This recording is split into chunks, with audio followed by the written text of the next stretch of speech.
What happens when one of Hollywood's most respected leading men walks into what he believes is a routine late-night interview, only to realize he's been set up for public humiliation? Kevin Costner thought he was appearing on Jimmy Kimmel, lived to promote his latest Western epic. What unfolded instead was one of the most uncomfortable, electric confrontations in late-night television history. The tension in the studio was so thick you could practically hear it crackle, and by the end of the segment, security had to step in to escort one of America's most beloved actors off the stage. If you want to see how it all spiraled out of control, be sure to subscribe and drop a comment below. What really triggered Costner's explosive reaction? The evening began like any other taping of Jimmy Kimmel Live. The audience buzzed with anticipation. The band played its warm-up set, and Jimmy was backstage flipping through cue cards. Costner, booked weeks in advance to discuss his high-stakes new Western series, had always been a class act, a seasoned pro who could handle any question with ease and dry humor. But tonight, something was off. As Costner settled into the familiar, green vinyl guest chair across from Jimmy's desk, there was a visible tension in his posture. His jaw was tight, his eyes unusually guarded. Even the cameras picked it up. Jimmy, sensing the chill but sticking to the script, launched into the interview with his usual sardonic charm. "So, Kevin, I've got to ask about this new show of yours," Jimmy said, flashing that signature smirk. "Another Western, huh? At what point do you think maybe, just maybe, you're beating a dead horse?" The audience chuckled awkwardly. It was typical Kimmel, cheeky, bordering on provocative, but not out of line, until Costner didn't laugh. Instead, he leaned forward, laced his fingers together, and locked eyes with Jimmy. His voice was calm, but it carried a steel edge. "You know, Jimmy," he said, "I've been making films since before you were telling jokes to half-empty bars. Maybe we can talk about beating dead horses after you've created something people actually remember 20 years from now." The studio fell silent. Not just quiet, silent. You could hear a pin drop. Jimmy's grin faltered. He chuckled nervously, trying to shake it off. "Wow, okay. Someone's feeling a little spicy tonight," he said, glancing toward the camera. "I was just kidding around. That's kind of the vibe here." "Kidding?" Costner repeated, the word flat with disdain. "Is that what we're calling it now? Inviting someone on your show and trying to embarrass them for a cheap laugh?" You could feel the shift in the room. Audience members started exchanging glances. Was this a bit? Or were they witnessing something real, something raw? Offstage, writers scribbled frantically, trying to figure out how to course-correct what was rapidly becoming a PR nightmare. Jimmy, now visibly uneasy, softened his tone. "Look, Kevin, maybe we got off on the wrong foot. Let's talk about the show. I hear it's a massive production, big budget, epic scale." But Costner wasn't letting go. "You want to talk ambition?" he said, voice rising only slightly. "Try spending months on location, in 100-degree heat, working 18-hour days, to bring something meaningful to life. Managing hundreds of crew, balancing vision and reality. That's ambition." He paused, his eyes boring into Jimmy's. "Meanwhile, you sit at a desk reading cue cards and mocking the people who actually build things, who sacrifice to tell stories. And you call that entertainment?" Camera operators zoomed in. Costner looked like a marble statue, unshaken, unmoved. Jimmy, on the other hand, was beginning to crack. His hands fidgeted with the cards. A sheen of sweat began to gather on his brow despite the AC. "Kevin, I think maybe you're taking this a little too seriously," Jimmy stammered, trying to recover. "This is late night. We keep things light." Costner leaned back, eyes narrowed. Lighthearted?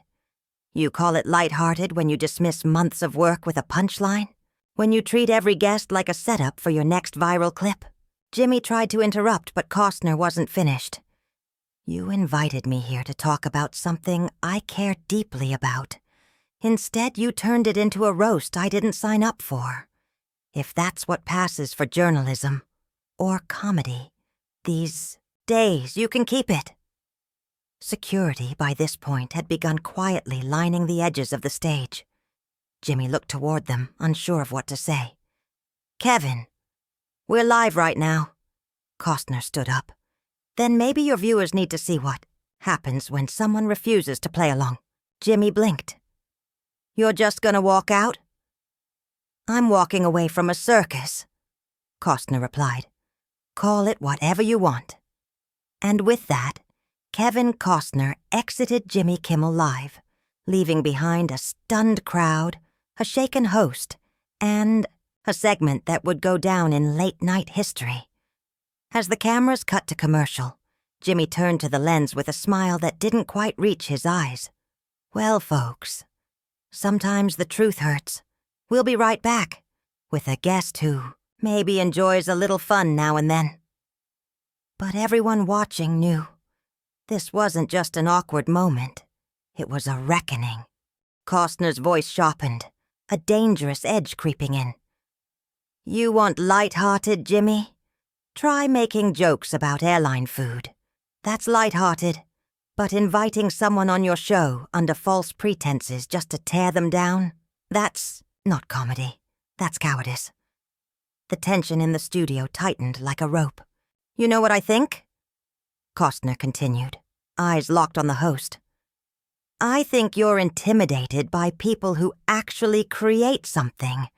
So you hide behind your little punchlines and your obedient audience who'll laugh at whatever you feed them. The room fell into an uneasy silence, dead still except for the faint hum of the lights overhead. Audience members exchanged looks of disbelief and unease. This was no longer entertainment. This was war. Jimmy, clearly rattled, tried to regain control. Okay, let's take a breath, he said, his voice cracking slightly. Maybe we should cut to commercial. Give everyone a chance to reset. But Costner was already rising from his seat, his movements slow and deliberate, filled with authority. The soft rustling of his mic pack echoed through the hush. No, he said flatly, his voice slicing through the air. We're not going to commercial. We're going to finish this conversation, right here, right now, in front of the people who came here expecting real entertainment. Behind the scenes, chaos was erupting. The director behind the glass booth was waving frantically. Crew members stood frozen. No one knew what to do. There was no script for this. Jimmy let out a shaky laugh, but it rang hollow. Kevin, come on. Let's just sit down. This is getting a little intense for a Tuesday night. Intense? Costner repeated, lifting a brow. And then, for the first time in the confrontation, he smiled. But it wasn't friendly. You think this is intense? This is just called honesty, Jimmy. Something I doubt you hear much of in your little bubble. The audience was transfixed. Some leaned forward. Others discreetly lifted their phones despite the no recording rule. They knew they were watching television history unfold in real time. Jimmy made a final attempt to reclaim the moment. Look, this is my show. And I think maybe... Your show? Costner cut in, his voice rising. You mean the one where you read jokes written by someone else to an audience coached when to laugh? The show where you mock people actually out there building, creating, risking everything. He stepped closer to the desk, commanding the room. Let me tell you what a real show looks like. It's when you spend years bringing something to life, putting your money, your name, your soul on the line. That's art. That's risk. That's meaning. Not this sideshow. The camera caught Kimmel's expression in perfect clarity. His trademark smugness stripped away, replaced by something between fear and fury. I've been doing this for 15 years. Jimmy fired back, voice shaky but rising. I've interviewed presidents, movie stars, legends. I know how to do my job. Do you? Costner asked, stepping in even closer. Because from where I'm standing, your job looks like tearing people down for cheap laughs. When's the last time you built someone up, Jimmy? When's the last time you used this platform for something that mattered? The question hung there, sharp and echoing. Jimmy opened his mouth, then closed it. Seconds passed like minutes. I promote movies, he finally stammered. I give people a platform to talk about their work. Costner didn't blink. No, you give people a platform to be humiliated. Costner corrected him, his voice low but clear. There's a difference. You don't invite guests. You bait them. You dig through their past, drag up every failure, every mistake, every controversy, and then you slap a laugh track on it and call it entertainment. That's not journalism. Hell, it's not even comedy. It's just cruelty dressed in applause. The studio band, silent up to this point, was now fully fixated. The lead guitarist had set down his instrument, eyes locked on the confrontation like the rest of the stunned audience. Jimmy's face flushed, whether with shame, anger, or fear. No one could tell. His voice cracked slightly as he tried to defend himself. You don't know what you're talking about. I respect my guests.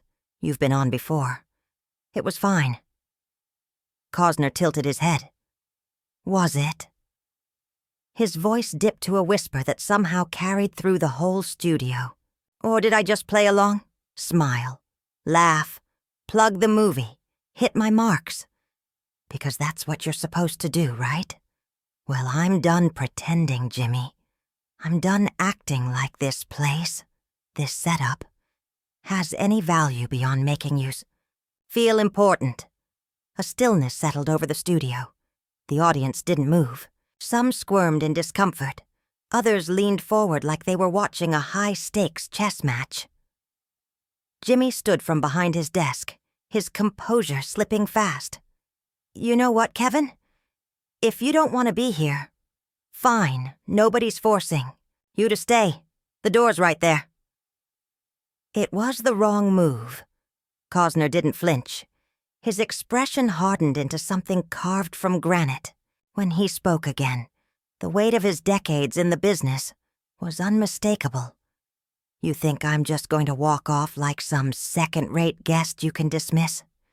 You think you can invite Kevin Costner on your show, try to make him look small, then wave him away when he doesn't play your little game? He paused, letting the silence do part of the talking. I built my career standing up to people just like you. Executives, producers, directors, people who thought they could push me around because they had temporary power. You know where they are now, Jimmy? Gone. And I'm still here. Security. Near the exit stood, receiving whispered instructions through their earpieces. But no one moved. Costner wasn't threatening. Just unmistakably real. Jimmy's hands trembled slightly as he gripped the edge of his desk. This is crazy. You're being completely unreasonable. Costner laughed. No humor in it. Just steel. Unreasonable? You know what's unreasonable? A system that lets people like you sit in judgment of people who actually do something. That millions tune in to watch you tear down the very people whose work they enjoy. Who do you lift up, Jimmy? When's the last time you celebrated someone's success instead of mocking it? The atmosphere in the room was electric. No laughter, no music, just raw tension. A few audience members had their hands over their mouths. Phones were out now. recording despite the ban. Jimmy tried again, desperation leaking into his voice. I risk my reputation every night when I go on air. Costner's smile was razor-thin. Your reputation? As what? The guy who mocks celebrities? The guy who reads jokes someone else wrote and waits for the cue cards to tell the audience when to laugh? That's not reputation, Jimmy. That's branding. Dead silence. You could hear a pin drop. I've been in this business over 30 years, Costner continued, now pacing slowly like a predator. Worked with the best directors, writers, actors in the world. I've seen careers explode and implode. You know who lasts? The people who create something real. Not the ones who make a living, tearing it all down. Jimmy's knuckles turned white on the desk. This is insane. You're completely out of line. Costner stopped pacing and stared straight at him, voice quiet but sharp as glass. You want to talk about out of line? What's out of line is inviting someone on your show and ambushing them like a coward. What's out of line is mistaking manipulation for entertainment and cruelty for wit. You hide behind your writers, your producers, your network. You've never risked anything. Not your money, not your name, not your soul. And then, Costner's final words landed like a hammer. You don't build anything, Jimmy. You don't stand for anything. You perform safe little jabs in a padded room, and then you call it courage. But it's not. It's fear. Fear of being irrelevant. Fear of being seen for what you really are. Jimmy had no comeback, no punchline, just silence. And that silence said everything. They're not here for your amusement, Costner said, his voice low but cutting. What's really out of line is building a career on the backs of people who are out there trying to create something that actually matters. In the control booth, the director was gesturing wildly, but no one dared cut the feed. This was television gold, even if it was destroying Jimmy Kimmel's reputation in real time. Production assistants stood frozen like deer in headlights, unsure whether to intervene or just let the chaos unfold. You want to know what I really think, Jimmy? Costner asked, dropping back into that ominous whisper that somehow echoed through the studio. I think you're jealous. You see people like me, people who've built something lasting, and it eats at you. Because deep down, you know that when your show gets canceled, when the next smirking wise-ass takes your place, no one's going to remember Jimmy Kimmel. But they'll still be watching Dances with Wolves. They'll still be watching Field of Dreams. That line hit Jimmy like a punch to the gut. His face faltered, crumpling slightly. For a moment, he looked less like a confident talk show host, and more like a man staring down the harsh truth of his own legacy. That's not fair, Jimmy whispered. Costner's eyebrows rose. Fair? You want to talk about fair? Was it fair when you brought up someone's divorce on national television for a laugh? Was it fair when you mocked a person's career choices, their failures, their personal pain, all for ratings? Security guards began inching closer to the stage, clearly receiving instructions through their earpieces. But even they hesitated. Costner wasn't a threat in the physical sense. He was a storm of pure, unfiltered truth, and that made him dangerous. Jimmy tried one last Hail Mary. Look, Kevin, maybe we both said things we didn't mean. Why don't we just start over? Costner shook his head slowly. This isn't a rehearsal, Jimmy. This isn't a draft you can crumple up and rewrite. This is happening. Right now. In front of your audience. And I meant every damn word. He turned to the studio audience. His presence was magnetic, even from the edge of the stage. You all come here for a few laughs after a long day, and I get that. I respect that. But what you're actually getting is a steady diet of cynicism, dressed up in punchlines. You deserve better. The crowd was dead silent. Some nodded slowly, as if Costner had just put words to something they'd always felt, but never quite said, out loud. Then he turned back to Jimmy, who looked like he wanted to disappear into his chair. And you, Jimmy, you have a platform watched by millions. You could use it to celebrate real human achievement, to lift people up, to inspire. But instead you use it to tear people down, for cheap applause and viral clips. I don't... Jimmy began, but the words faded. The saddest part? Costner said, his voice gentler now, almost mournful. You probably started out wanting to bring people joy, to entertain, but somewhere along the way, you forgot. Real entertainment comes from honoring the human spirit, not mocking it. The band had gone completely still. Even the hum of the cameras and the buzz of the air conditioning now seemed unnaturally loud. Jimmy's knuckles were white as he gripped the edge of his desk. Security, Jimmy said weakly. Can you please escort Mr. Costner off the stage? But Costner was already moving, calm, steady, unhurried. At the edge of the stage, he stopped and turned. You don't need security, Jimmy, he said over his shoulder. I'm leaving on my own terms, just like I've done with everything else in my life. He paused, locking eyes with the main camera. And to anyone watching this who's chasing something real, who wants to build something meaningful, don't let people like this discourage you. The world needs builders, not critics. It needs people willing to risk everything for what they believe in. With that, Kevin Costner walked off the stage of Jimmy Kimmel Live, leaving behind a shattered host, an audience that had just witnessed television history, and a moment that would be replayed, dissected, and debated for years. The cameras lingered on Jimmy's stunned face for a few painful seconds, then finally cut to commercial. But the damage was done. The confrontation didn't just expose Jimmy. It exposed something deeper and more uncomfortable about modern celebrity culture. The thin line between comedy and cruelty, between critique and exploitation. And it showed what happens when someone powerful refuses to play by the unwritten rules of Hollywood politeness.